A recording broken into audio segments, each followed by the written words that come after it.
그래서 그게 점차로 죽어가면은 상당히 나한테는 큰 문제이기 때문에 죽을 건 방법이 없지만은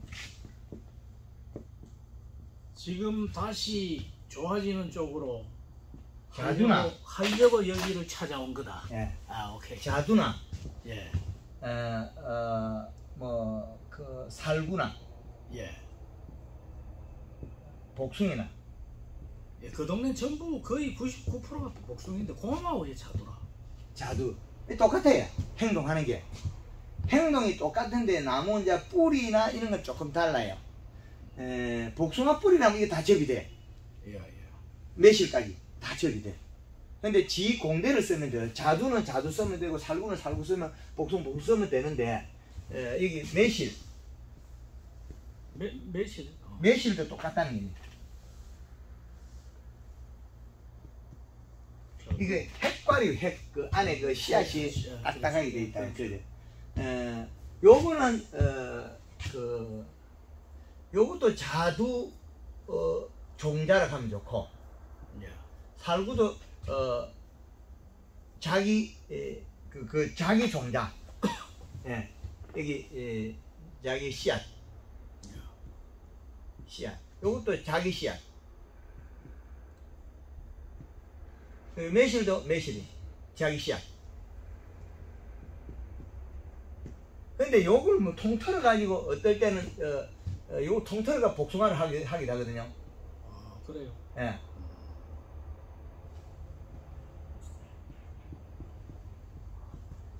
요게 씨앗에 따라서 좀 바뀌어요. 어떤 거는 보면 뿌리가 잘 녹아고 크는 것들, 위에는 크고 밑에 작고, 그럼 대부 현상이 일어나는 것도 있어요. 그 자두에 복숭아의 자두가 붙여서 이 대부 현상이 일어나는 것도 있어, 일부가. 그래서 자기 종자에 자기 되는 게 제일 좋다. 자기 씨앗을. 거기 뭔 말입니까? 자기 종자에 자기 씨앗이란 얘기. 자기 씨앗으로 데모해야 된다. 아, 그렇게 접 붙이기 그렇죠. 전에 밑에 있는 놈이 예. 자두에서 자두접을 붙인 놈이 낫다는 얘기죠. 그렇죠. 아, 예. 자기 씨앗들. 그래 이제 외성을 하기 위해서 이제 밀감 같은 거 씨앗을 없애버렸거든. 예. 그래서 탱자를 쓰고 유자를 심어놔도 유자가 잘 열어요. 근데 그러면 이제 힘이 강해갖고 유자가 늦게 열어요. 그래서 탱자에 유자를 붙이고 탱자에 밀감을. 탱자에 옛날부터 유자를 붙이는 거는 그치. 뭐 옛날 어릴 때 농사 안 지도 그런 얘기는 들어봤죠. 유자를 심어도 유자가 나요. 유자를 심으면 유자가 나고 똑같은 현상이 일어나는데 유자 씨앗을 심으면 그냥 달아먹어도 돼. 그 유자 씨앗을 해도 유자를 접어도 되고 그 다 되는 그런 형태다. 그래서 얘네들이 먹고 살고 하는 기준, 얘네들이 제일 좋게 키우는 첫째 요인이 식물은 가는 이 많은 영양소에 산다. 여기에다가 그 우리 음식에도 비유하면 비빔밥. 비빔밥. 그 다음에 여기 토양 조건을 우리는 비빔밥을 생각한다. 토양을 비빔밥을 생각하면 여기에 질소, 인산, 가리, 고토, 칼슘 막 이런 좀 어느 정도 나와요. 그런데 요 놈이 안 나와. 알러니하게 요 놈이 없어요. 질소로 가는 거는 요소를 토양에 분수표에 없습니다. 아, 왜 없노? 질소가 중요한데. 없어요. 우리나라의 이 토양 분석표로 보면 처방색을 보면 없어요, 질소가. 아, 그게 분석표입니까? 그렇죠. 질소가 그거 다 높게 나오거든요. 아, 그래요? 예. 그렇게 중요한 요것들은 인산, 가리, 고토, 뭐 칼슘산 요거를 비빔밥에 나물하고 양념에 해당한다. 그 밥에 해당하는 거, 비빔밥이 밥에 해당하는 질소분이 토양 분석표에 없어요. 그 밥이 없는데 어떻게 알기 어렵죠. 근데 밥하고 이런 걸 보면 요것들은 짜다.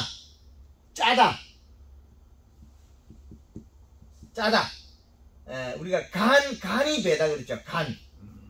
간이 배다, 간이 세다, 예. 뭐 이런 여러 산의 용어를 쓰죠. 그렇죠. 그럼 요것들은 이 간에 해당한다.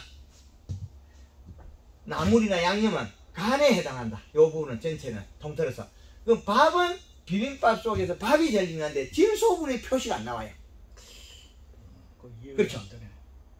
토양 분석이 없으니까 이 기준이 없죠. 그래서 비로의 성질 가리는 고온이 된다. 더우면 이제 식물이 못 자라겠죠. 그리고 질소, 우리가 사용하는 요소, 요 놈은 저온이 된다. 시원해진다는 거죠. 그러면 작물로 하여금 덥게 느낀다. 그렇죠. 차게 느낀다. 그렇지. 비료가. 얘는 가리는 생식 기능과 영양 이동. 예. 생식 기능과 영양 이동을 하긴 영양을 잘 이동하겠죠. 아주 좋은 비료 맞아요. 그런데 얘가 많으면 장애를 주기 시작해요. 영양을 이동하는데 생산을 좀 부족하게 해요. 그럼 영양 생산은 누가 하냐? 질소는 영양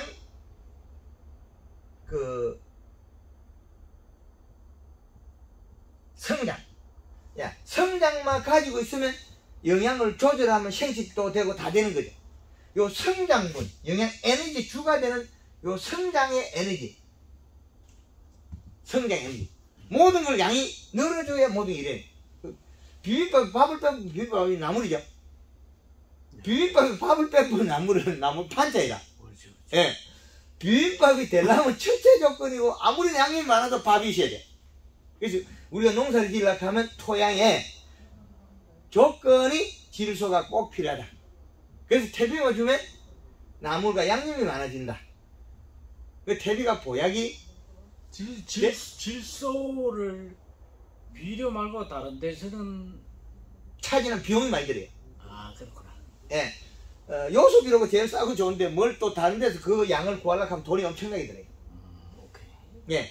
비료가 보약이다. 이렇게 기준을 잡아야 되는데 그건 이제 토양 분석을 하면 나와요. 이 내용은 우리 기술센터, 우리나라에서는 토양 분석이에요. 토양 분석은 기술센터밖에 하는 데가 없습니다. 뭐 사기업도 있을 거예요. 그 기술센터에서 토양 분석 이 자료를 가지고 있으면 되겠죠. 이 분석 자료만 있으면 이렇게 비교하겠죠. 인산이 많으냐, 가리가 많으냐, 고토가 많으냐, 칼슘이 많으냐, 뭐 이렇게 딱 나눠지잖아요. 예. 고토나 마그네슘은 같은 말입니다. 이 표를 보고 그 다음에 작고 많고를 분류해야 된다. 1차 조건이 해마다 토양 분석이 제일 중요하다. 매년 해야 된다는 얘기네. 그렇죠. 1년에 2번도 좋고 3번도 좋다. 해야만이 되니까. 안 하면 안 되니까. 고수 농민들 입장에서는 왜 안 하느냐? 해봐도 이 처방 비료 추천량이 있거든요. 아, 비료 추천량이 나오는구나. 근데 그걸 보고 하면 가짜다. 안 된다. 아, 여기에서 이제 오케이. 요 위에 분석표에 보면 정량이 있는데 그래도 또 추천 비료 해놨단 말이에요. 아, 정량이 나오고 초가 됐는데 추천 비료 추천해야 되거든. 아, 근데 그 자료를 예. 100% 믿을 수는 없다. 아니 추천 비료만 안 보면 돼. 위에 건 보면 되는데. 이건 보지 말고 예. 정량은 보라. 이건 그렇죠. 현 실태는 얘기잖아. 정량은. 뭐 있는 양을 분석했으니까 맞는데 현 실태. 추천 비료는 가짜다. 아, 오케이. 요것들 다 달라요. 많은데 어떤 데는 하지 말라고 돼 있고 예. 어떤 데는 하라고 돼 있고. 같은 장이라도. 그렇죠. 많아서 넘쳤는데 2배, 3배가 많아서. 기술센터에서 토양 분석을 해가지고 최종 판결을 내리는 사람 누굽니까? 뭐 기계가 그 프로그램대로 하겠죠. 아, 그런 프로그램에 의해서. 그렇죠. 그러면 이제 이거 농사지가 손해가고 덕이 되고 하는 누구죠? 농민이잖아요. 그렇죠. 근데 이걸 갖다 분석을 잘 해야 돼. 우리 휴대폰에 가짜 정보가 많고 보이스피싱 당하고 그러죠. 그 휴대폰이 좋은 건 많은데 가짜도 많이 있다. 그거나 이거나 똑같아요. 그런데 왜 하락하는 겨? 네? 그런데 왜 하락하는 겨? 이건 알 수가 없으니까. 성분은. 아. 그리고 이거는 미국식. 이시 측정기는 유럽식. 두 가지 달라요. 여기에 있는 이시도 농농도 농사 잘 되게 돼 있는데 실질적으로는 안 된다. 그 질소가 양이 안 맞을 것 같아요.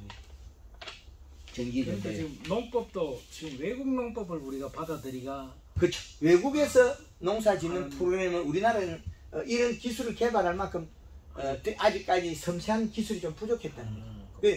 최첨단으로 가는 기술 일부는 우리나라 기술이 좋아졌는데 IT 쪽으로. 그러나 과거에 관행적으로 하던 이런 농법은 외국에서 문물에서 들어온 거거든요. 그래서 좀 부족한 게 많이 있어요. 그래서 이 비료 성분과 식물의 장단점을 나눠보면 우리가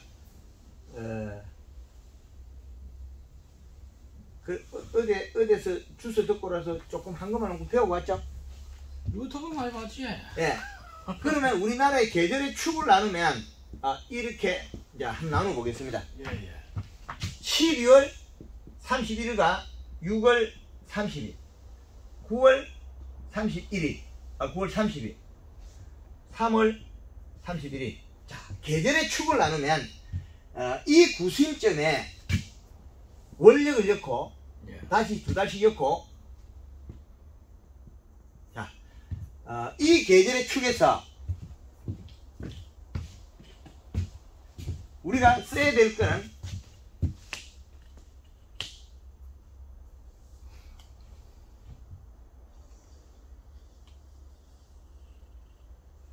이게 뭐냐면 최고 조온이 1월 15일 소한과 대한 사이에 이게 저온. 그 다음에 7월 15일이 소서 대서 사이에 이게 고온. 자, 이렇게 축이 나눠지죠. 그럼 이 축에다가 그 다음에 한 달 보름씩이나 약 한 달씩만 추가를 하면 얼쭉 맞아져요. 거기서. 그러면 2월 15일까지가 이쪽으로 해당하고 12월 15일. 그럼 여기서 요까지는 많이 춥더라. 그렇지. 예, 그러면 이제 또 계절의 축이면 4월 15일과 10월 15일의 축을 나누는 거죠. 4월 15일과. 예.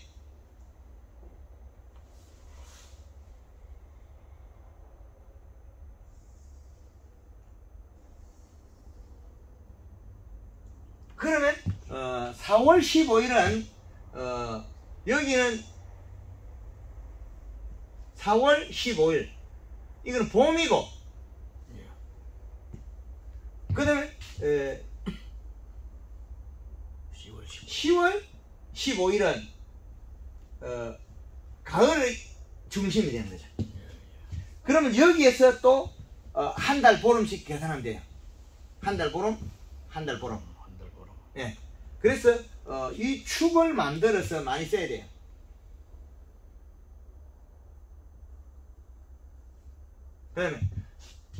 그럼 여기에서 한 달 보름.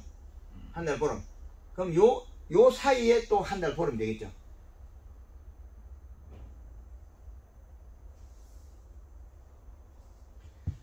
그럼 이런 식으로 이제 한 달 보름씩 각자 분류시키면 여기서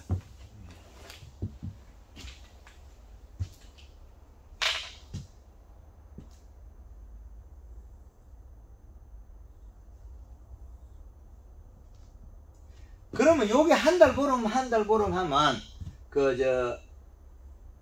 한 달이거든요. 그럼 한 달 되면 이게 사계절이 다 맞진 않아요. 여기서 약간 준비 과정이 필요해요. 그럼 15일에는 여백이 있거든요. 요 사이 한 달씩 뼈 4개가. 그럼 요거는 15일 요쪽으로 붙이고 15일 요쪽으로 붙여 받아요. 그러면 우리가 여름의 시작은 6월 초부터 시작된다고 하면 돼요. 그럼 6월 초에 비료를 주면 맞는다는 거죠. 시작 단계. 조는 요 때인데 중심의 축은 여기인데 그것보다도 15일 전에 비료 주면 되네.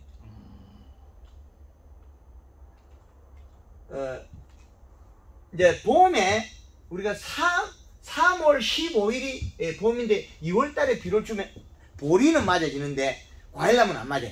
아, 그래요. 예. 그럼 과일나무는 뿌리가 늦게 나오고 하기 때문에 4월 초에 돼. 역으로 거꾸로 줘야 돼. 4월 30일 지난 이후에. 그렇죠. 그럼 4월 초에 터니까 여기에서 3월 15일에 줘도 되는 게 있고 안 되는 게 있어요. 그러면 자두, 사과, 배, 이거 뿌리 빨리 나와요. 자두, 매실도 뿌리 빨리 나와요. 그럼 이 종들은 요 종들은 3월 15일에 뿌리가 발육이 가능하다는 거죠. 그래서 3월 15일에 움직인다는 거죠. 눈 나면서 뿌리가 나오고 있으니까. 지금 눈이 나와. 그럼 뿌리가 나온다는 거죠. 아래 내가 예. 며칠 눈이 부풀려. 그러면 이거 너무 빨리 나오고 큰일 났다 싶어. 예, 그래서 뿌리가 발육이 됐는. 그럼 요 시기에 요 시기에 눈이 날 때 이때 비료를 줘도 되는 작물이 있고 안 줘야 되는 게 있어요.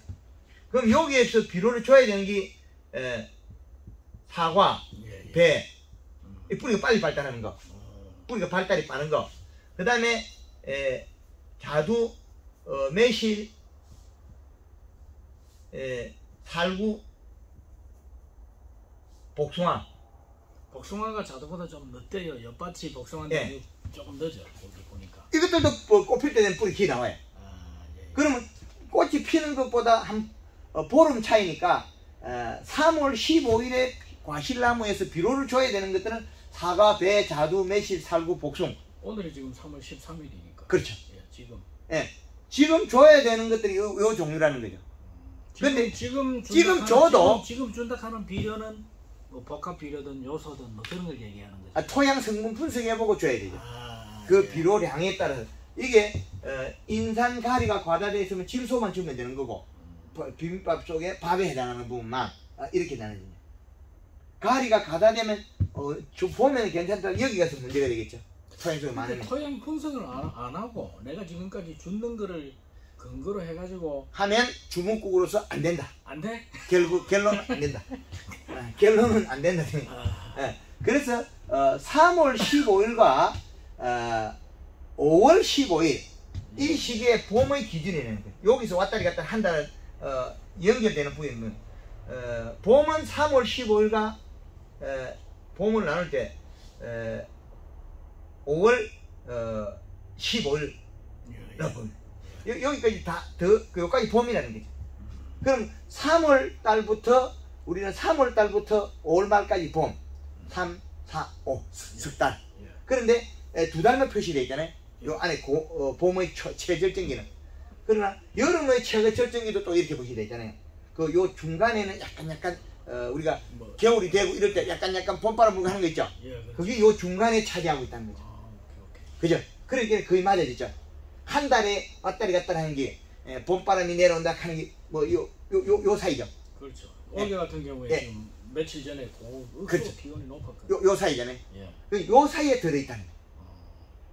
3월 15일 사이에 2월 15일과 3월 15일 사이에 왔다리 갔다리 뭐 봄에 겨울 추위가 올라간다고 뭐 봄바람이 내려온다 뭐 이런 이야기 있죠. 요거 그 다음에 봄과 여름의 관계점 5월 15일과 6월 15일쯤에 왔다리 갔다리 온도. 그 여름 같은 게 있잖아요. 근데 여름은 정상적으로 들어가는 건 6월 15일부터 7월 15일이라는 거죠. 이렇게 정상적인 여름은 8월 15일까지예요. 7월 15일에서 8월 15일까지. 그렇게 요런 타이밍을 잘 알아야 농사에 아주 집중할 수 있어요. 그러면 축은 도로가 있죠. 그죠? 이게 사계절이 축이 안 맞죠? 정축이 아니고 약간 돌았죠. 15일에서 바뀌었잖아요. 시계 방향보다 15일이 뒤로 바뀌어 있어요. 이게 그 원력하고 우리 동양에서 쓰는 24절기하고는 좀 차이가 나죠. 요거는 이제 절기하고 거의 가까운 단계로 들어가는 거죠. 그래서 이제 요렇게 보면 8월 23일이 처서거든요. 그럼 처서가 어디게? 내가 결국은 여기잖아요. 그럼 날짜가 안 맞죠? 그럼 그 날짜가 8월 30일로 바뀌어야 됩니다. 날짜가 며칠 차이 나죠. 20일이면 한 7일 차이 나요. 우리나라의 대서소서 이런 사이에 7일간 차이가 나거든요. 대서소서 사이에 그 계절 축을 1월 10일 잡아놨거든요. 소한 대한 사이에 축을 잡아놨고, 우리나라에는 이 표는 그 대표님이 개발한 거죠. 아, 그러니까 의대에 있는 걸 근거로 가져간 게 아니고. 그렇죠. 우리나라의 계절의 축을 잡아서 해야 된다. 그러니까 농사에 적용을 해보니까 여기 맞더라. 그렇죠. 아, 오케이. 이 축을 적용해야 돼. 그럼 계절의 축이 있어야 되는데, 이 계절의 축을 응용하면 여기 이제 원력이 되겠죠. 여기 1월달, 2월달, 3월달, 4월달, 5월달, 6월, 4월 말, 이게 말 기준입니다. 요 7월 말, 7월 말, 8월 말, 9월 말, 10월 말, 11월 말, 여기는 12월 말이 되겠죠. 거기 하나오겠지. 오케이. 예. 자, 요렇게 되면 12달이 구성이 되는 거죠. 12달이 여기 되겠죠. 예. 요렇게 계절의 축이 된다. 그러면 이 계절의 축에다가 합하면 다 맞아져요. 그러면 제일 좋은 기회는 이 시값이 2.7의 이 시값이 좋다는 거죠. 비료량. 그거는 작물 측정. 안 죽고 최고 좋은 위치. 여름에는 1.8의 이 시값이다. 봄에는 2.1이다. 요거는 또 누가 가져온 수치입니까? 제가 개발입니다. 여기에. 예. 이시 측정기는 그 미래센스에서 개발. 아니, 이시 측정기 자체는 개발자가 다른 나라에 많이 있어요. 외국에도. 근데 이시 측정기는 유럽식의 농법의 그 비료량을 측정하는 거고, 양액 배배에. 이 토양 분석은 미국식이 또 달라요. 이 두 개에.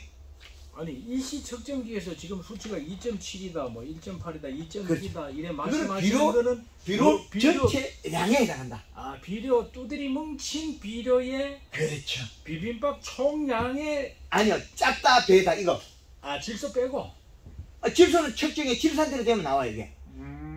아모네티 질소는 중성이 안 나오는데, 질소는 여기가 질산태로 바뀌면 나와요. 질산태. 근데 측정기를 어디에 꼽느냐에 따라가 이게 가격이 차이가 많이 나요. 그렇죠. 많이 나요. 그럼 준자리하고 안 준자리. 예, 안 준자리 측정하면 안 돼요. 큰일 나요. 준자리에 측정을 했을 때 값이라는 얘기죠. 예, 그렇죠.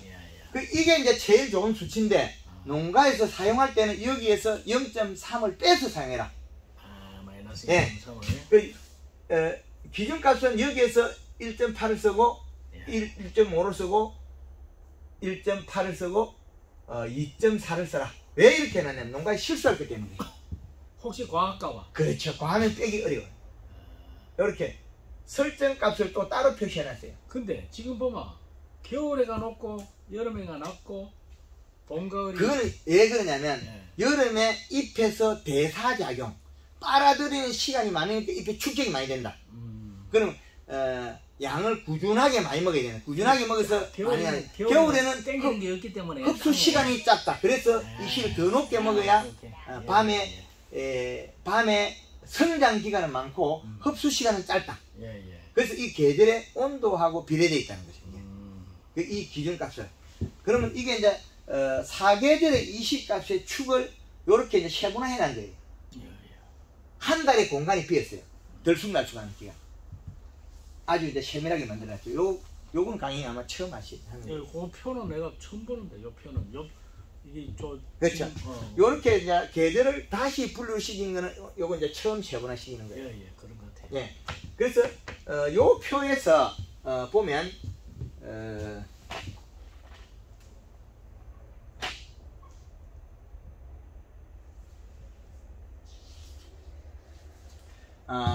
이 표에서 보면 또다시 우리가 이 표에서 넘어와서 식물이 이제 비료를 주고 안 주고는 요 축보다 조금 빠른 시기나 같은 시기에 주면 돼요. 그럼 여름에는 조금 빨라야 되고 15일 정도 빨라야 되고, 가을은 같은 시기에 들어가요. 그게 좀 들쑥날쑥해요. 온도에 떨어지는 게 다르기 때문에. 그러면 이게 지금 그 표를 기준으로 하되 작물을 최종적으로 아니 내가, 비가 많이 오고 온도가 낮고 따라서 태풍이 불고 따라서 또 달라져요. 아니 내가 수확 시기에 따라 가지고 달라져요. 예. 그 여름에 자두가 수확되니까 요거는 질소함량이 높아야 돼요. 그러니까 자두도 잎이 빠르게 두껍고 익고- 진하고 색이 진하고 10줄이 노란 선만 돼 있으면 돼요. 그러니까 빨개지면 안 되지 잎이. 잎 얘기가 나와서 근데 작년에 와가지고 보니까 잎이 양 가장자리는 바짝 말랐고 뭐 요래고 그렇. 그치. 그 이제 가리 가다에서 잎이 요렇게 당나귀처럼 옹우리가 있는 거는 전부 다 100% 예. 다 그랬다. 그러면 요 양념에 해당하는 요런 성분이 많고 질소가 없다는 거예요. 그래서 과일이 안 커요. 딱딱하고 물러지고. 그러면 더위를 많이 타는 성분이 있다. 고온 성분에 비료를 많이 가있으니까 그 비가 오면 울컥울컥 크거든요. 예. 비가 안 오면 안 크거든. 그래서 과일이 열과 현상이 잘 나와요. 물러지고 울컥울컥 큰다. 더우면. 그래서 비료 성질에 따라서 이게 다르다는 거죠. 그래서 우리가 그 식물을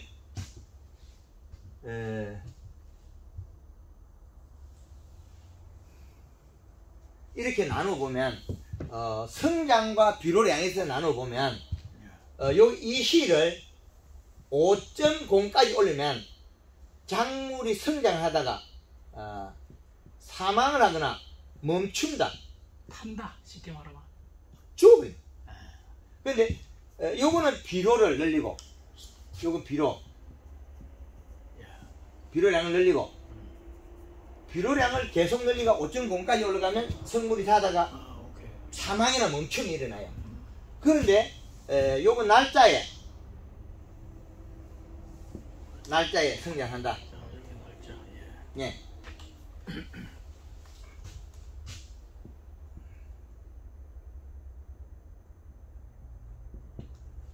날짜가 지나가면서 식물이 성장을 해서 결론이 나오겠죠. 예. 근데 요게 식물이 성장하는 비료량에 따라서 시간과 날짜에 따라서 이게 다르죠. 그게 그렇죠. 지금 두 개는 직생인데 하나는 그 포물선이잖아요. 그죠? 그때 최저값을 찾아라 이 말이에요. 그렇죠. 그래서 요 비료값을 보면 예. 여름에 해당하는 공기에 보면 이 시가 짙게 자라고 열었다가 고추가 안 열었다 하는 거. 고추가 키가 크면 비료가 많아서 그렇다. 비료가 작아서 키가 크다. 비료가 작아 크면 웃자람이 그래서 키가 커요. 그 여름에 0.5가 되더라. 키가 안 크고 열었어요. 한 번 열고 안 열고 이럴 때.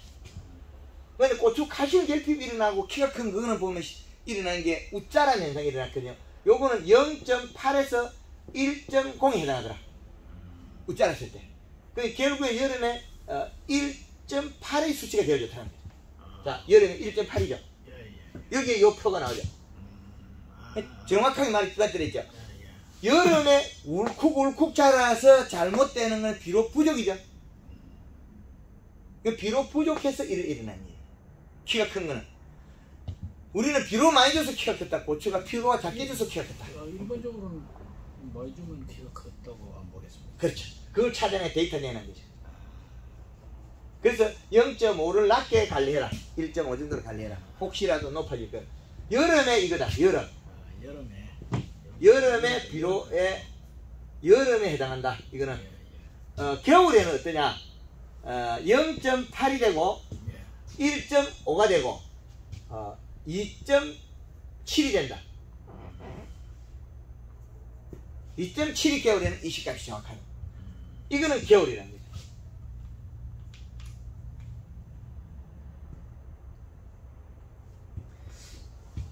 일반적으로 2.7 하는 거는 우리가 대충 토양에서 남아있는 비료량 측정해서 상식적으로 보기에 그 겨울에 하우스의 고추가 2.7이 제일 좋고, 그럼 네덜란드 날씨는 우리나라의 여기에 해당, 아래쪽 요거에 해당하겠죠. 그럼 요 우리나라의 10월 중순과 그 4월 중순에 해당한 날씨라는 거죠. 그럼 네덜란드 기술을 배우면 우리는 겨울에 고추 농사는 망한다. 비료를 적게 줘서 그래. 이 시가 우리나라보다 낮게 관리해요. 그러면 어떻게 돼요? 2점대를 관리하는 방법이 나오거든. 그죠? 2점대, 2.1이라는 수치가 관리하는 방법이죠. 그 여름에는 얼마냐? 8이 돼. 그럼 여기서 편차 움직이는 거 몇이에요? 여기서 0.6, 여기서 나오는 게 0.7 정도. 그렇죠. 정확히 이렇게 딱딱 맞게 돼 있죠. 기가 막힌 거 개발해놨어요. 이거 사계절의 이 시각. 핵기지. 지금 그나마 그 수치대로 그 네. 실제 현장에서 농사를 짓는 분이 들어 있어요. 있죠.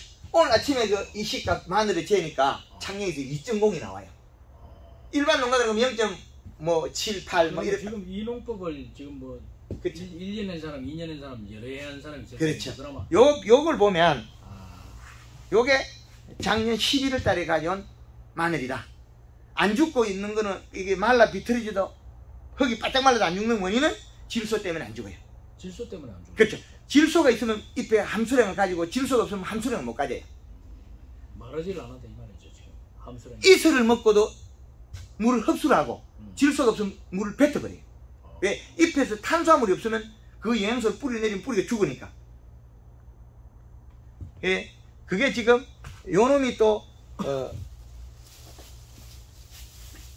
2월 말에 가져왔거든. 100평에 비료 얼마 줬냐면 심을 때 100평에 완효성 코팅 비료 6포 100평당. 가을 추비 요소 1포, 봄 추비 요소 1포. 앞으로 요소를 4포 더 줘라. 그럼 12포를 줘서 키워라. 마늘은 비료 무지하게 많이 주네. 비료 포대기 위해 심어놔야 돼. 비료 포대기 위해 심어놔야 돼. 그래서 그러면 이게 비료를 많이 준 거를 사람이 먹어도 상관이 없나? 그렇죠. 소화다식이 괜찮아요. 괜찮아요. 그렇죠. 황금알농 보면 일반적으로는 비료 많이 준 거 먹으면 몸에 안 좋을 거라는 생각을 한단 말이야. 그렇죠. 황금알농 보면 사과를 보면 예. 사과를 이제 잘라가지고 깎아놓으면 이런 색이 나와요. 뽀얗게. 그죠? 예. 한 2달 말리면 이런 색이 뽀얗게 나와요. 사과 쪼개놓으면 빨개지겠죠? 뽀얀 원색이 나와요. 그럼 왜 그렇지? 이거는 자기 본연의 모습으로 돌아간다. 생식과 성장을 자기 에너지화 시키는 거죠.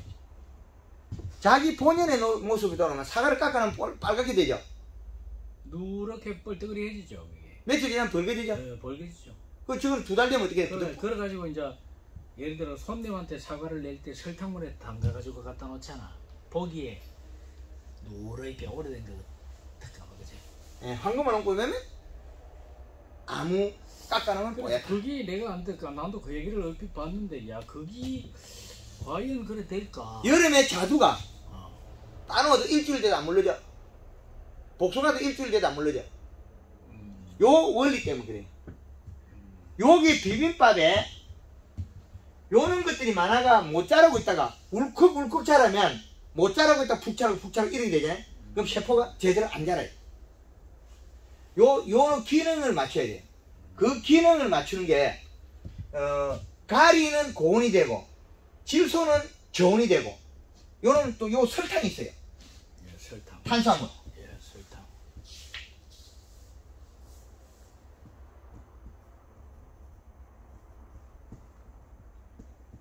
설탕은 어떻게 되느냐? 요 놈은 저온도 좋고 그래요?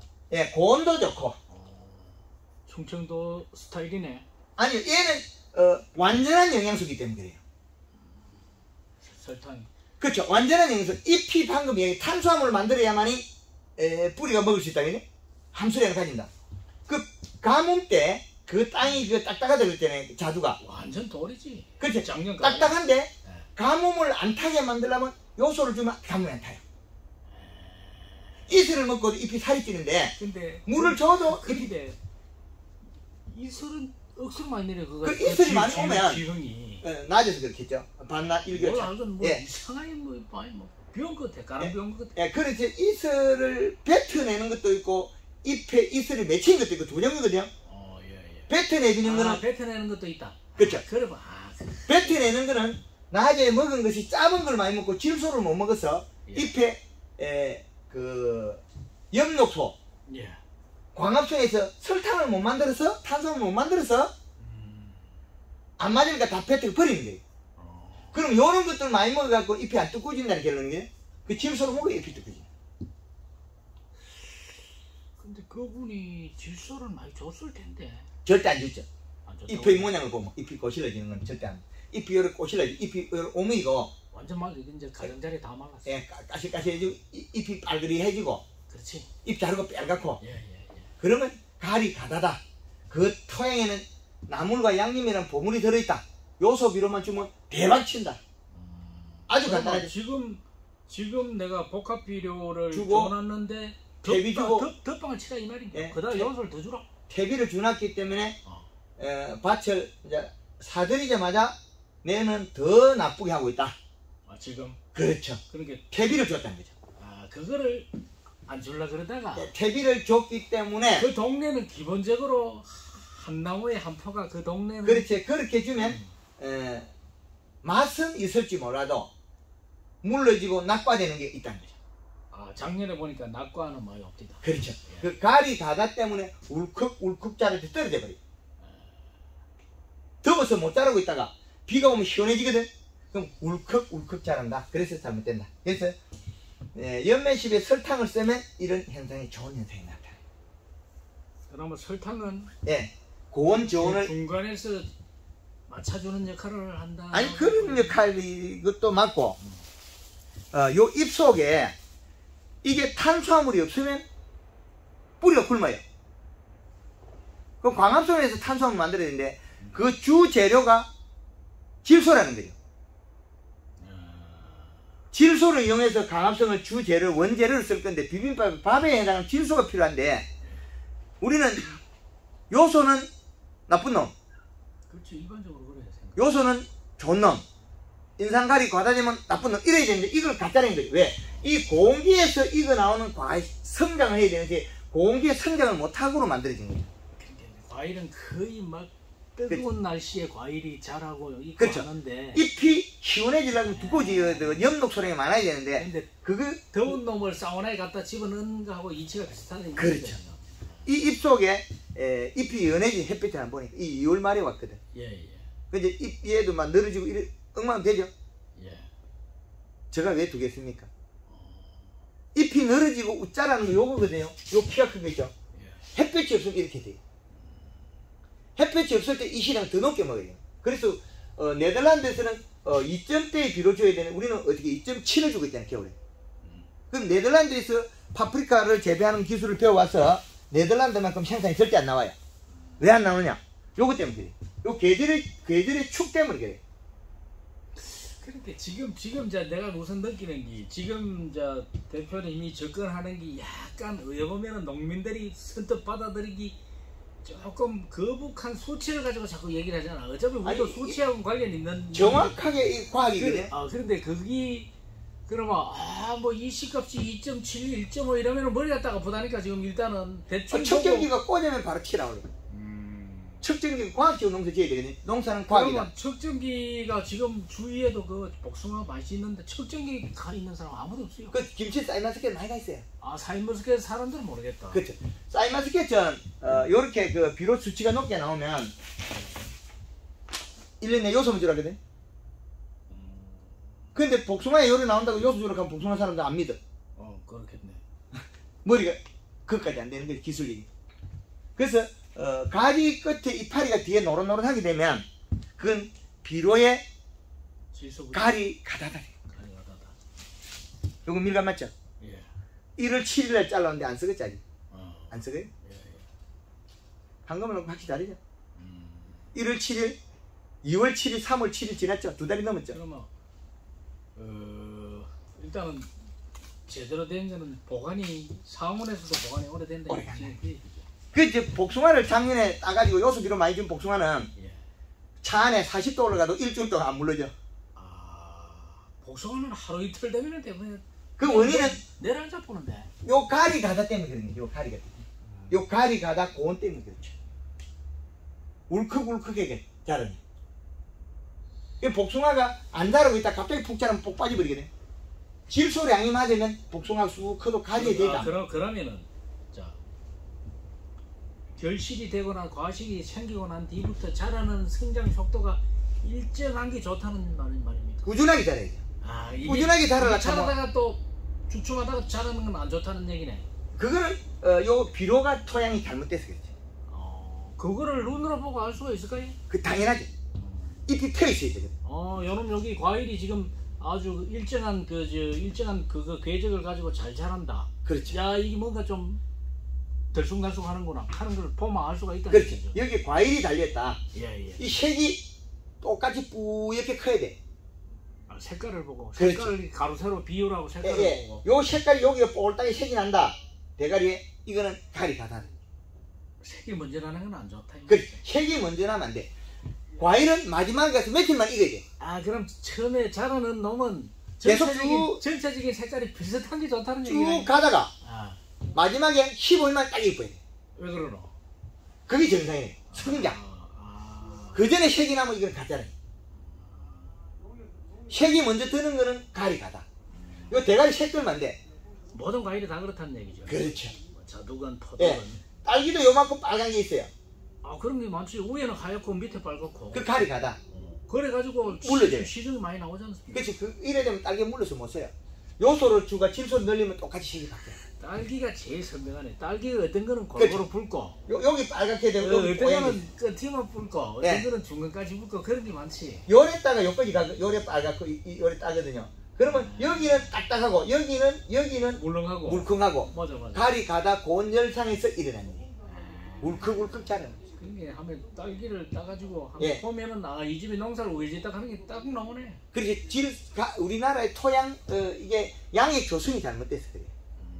그 생식 기능에 겨울에 딸기가 비싸다가 보니까 그게 잘못되어 있는 거죠. 봄 되면 잘못돼. 그 봄이 언제부터냐? 봄이 3월 15일에 봄 시작이죠. 예. 그러면 3월 15일이나 2월 15일 사이는 봄의 왔다리 갔다리 하는 그죠. 온도 올라갔다 내려갔다. 요 사이. 그죠? 겨울과 봄의 연결 사이죠.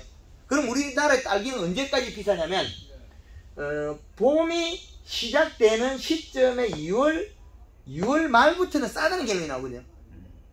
봄이니까. 그럼 옛날보다 계절이 땡기가 수확하잖아요. 그래서 이걸 보면 과일의 비싸 그럴 걸 다 알 수 있고 이 온도가 올라가면 여름에 배추가 된다 안 된다 알 수 있고 그 토양을 분석하면 비록 여기에 해당하면 두 가지 합하면 농작물이 된다 안 된다 나오죠. 이 가리 가다가 된 거는 어디서 기술을 개발해 왔냐면 제주도 밀감. 네, 밀감이 쪼개져 버리거든. 그럼 서산의 생강이 어디 주냐면 7월 말까지는 살아있다 8월 달에 죽어버려요. 그 안에 질소 다 먹는 소리거든요. 7월 달에서 누리누리해져요. 그럼 8월 달 되면 생강이 죽어버려요. 9월 중순까지. 9월 중순까지 딱 죽어요. 요까지. 9월 중순까지 딱 죽어. 그러면 요 사이 죽는다는 게 8월 초부터 9월 중순까지 죽어요. 완전히 그 끝까지 견디다가 죽는 게거든요. 7월 15일이 고오는데 7월 15일은 안 죽어요. 8월 초대에 죽어요. 근데 이상하죠. 고창의 복분자가 언덕에 있는 건 안 죽는데 언덕에 뿌리를 박아 있는 것도 안 죽어. 밭에 심어놓은 건 8월 초대면 죽어요. 가리 가다. 인삼도 이파리가 마르는 원인이 요거와 관계 있어요. 그러면 이제 그런 건 좀 토양의 기초적인 거고 목면 시비나 연면 시비는 그런 모든 것들을 초월한다 아니면은 그게 그렇죠. 따라가야 그게 이제 고라프게 해야 되느냐. 그렇죠. 단순하게 그만 목면 시비는 이제 우리가 시작해야 될 게 지금 이제 목면 시비가 급하니까 내가 온 거거든요. 사실은. 이런 기초 이론을 가지고 있다면 그죠?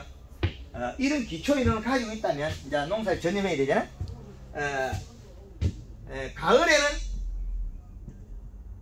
가을에 추수하고 난 이후에 단풍을 들여야 된다. 가을 단풍. 그러면 낙엽이 언제 지더라 역산해가지고 단풍을 들여야 돼요. 자두는 일찍 따고 있으니까. 그러면 8월 9월 30일 8월 15일부터 아마 이거는 아니면 8월 15일은 8월 15일이면 가을이 시작되죠. 근데 8월 말에 가을이 시작이잖아요. 사실은. 그렇지. 8월 말에 가을이 시작인데 그 8월 8월 말이 가을 시작인데 일반적으로 9월 10, 9월 11일을 9월 보니까 9월 15일에 예. 단풍 들이기 들어간대. 여기 가을이 완전한 가을은 여기 들어가니까. 여기서 들쑥날쑥한 한 달이 들어있거든요. 그래서 단풍 들이기는 9월 9월 15일부터 하면 됩니다. 9월 15일. 아니 단풍을 들인다 하는 거는 이때는 뿌리 너는 쉬어라 이 말인가 지금? 아니요. 아니다. 여기 골드 칼라 2리터에 설탕 3kg에 가리 3에서 많게는 10kg까지 이어서 온도에 따라서 여기서 지금 말하는 가리 염화가리. 3kg는 뭐를 염화가리 써야 됩니까? 염화가리 우리가 어디서 뭐를 사야 돼요? 농협에 파는 염화가리 염화가리 일반 비료란 말이죠. 그렇죠. 염화가리 잘 나와요. 수용성. 염화가리 수용성. 수용성 비료를. 염화가리. 이게 100% 가리가 아니잖아. 100% 가리인가 거기 지금 얘기하는 그게? 요게 64%짜리. 그러니까 가리가 60 다른 성분도 있죠, 그죠? 비싸. 가리 64%. 그러니까 거의 순수한 염화가리라는 얘기네. 그렇죠. 지금 여기 수용성 염화칼륨. 요거를 요 시기에 해라. 요거를 500에.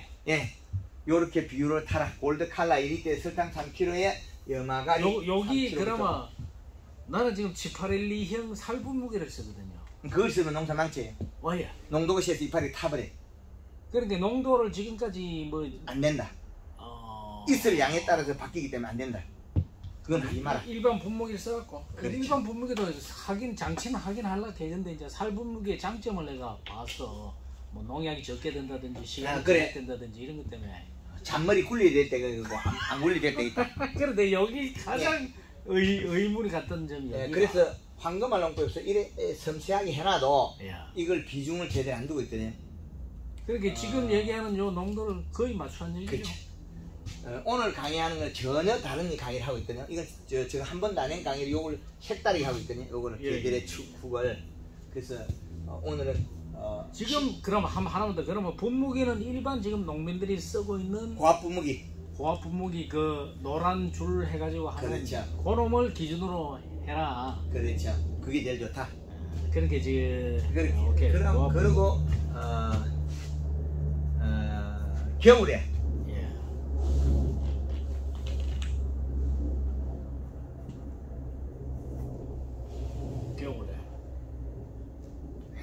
첫 얼음이 얼고 난 뒤에 그 유막 커팅, 동해 방지.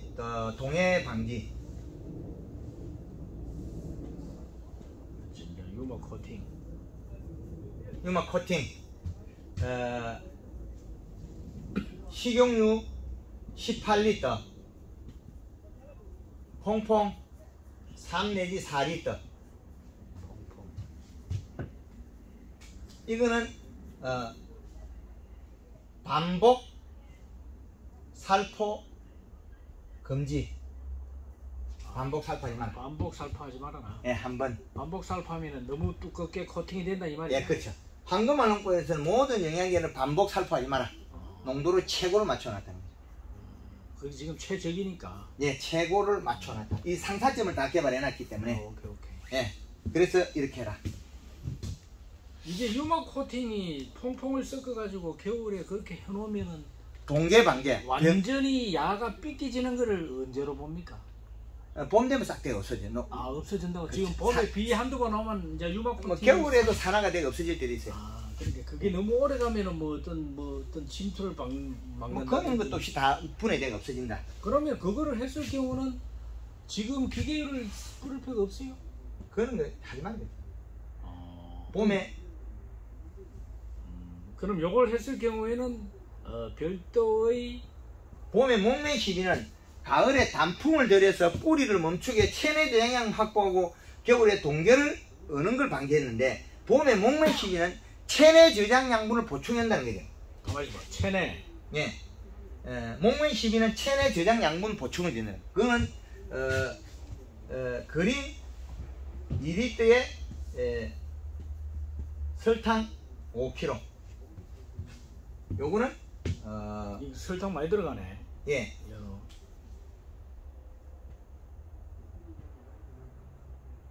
이게 지금 목련 시비를 봄순이 나기 20일 전, 꽃이 피거나 봄순이 나기 20일 전, 이거는 봄순. 그러니까 지금 좀 늦다는 얘기라니 벌써. 자두 같은 경우는 7일 만에 하면 괜찮아요. 그러니까 내가 보기에는 지금 빨리 하면 될 것 같아요. 내가 가다 대. 네, 7일 만에 하면 괜찮은 거죠. 그 중간에 비가 오면 더 자주 할 수 있고, 물을 뿌리줘도 자주 할 수 있고. 그러면 맹물 시비를 천장에 설치해가 하면 자두를 올게 대박 낼 수 있고. 우리야 막저 뿌리면 되니까. 아니, 저 뿌리면 되는 게 아니고 위에다 쿨러서 제가 물을 뿌려요. 잎에. 그렇게 물을 그냥 아니요, 그래 뿌리는 게 아니고 스프링클러 자체가 돌려야 돼. 그래야 잎을 성장시킬 수 있다.